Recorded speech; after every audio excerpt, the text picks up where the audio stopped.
What's the meaning of bookshop?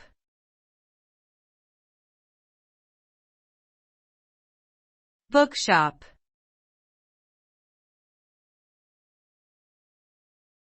Bookshop.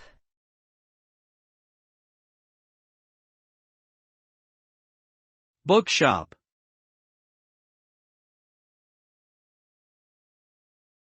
Bookshop.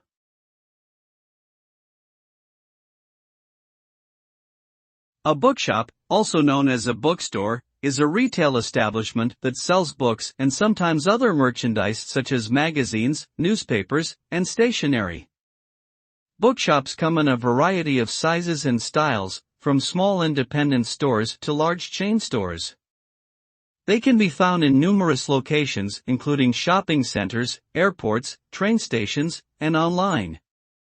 Bookshops provide access to a diverse range of literature and knowledge.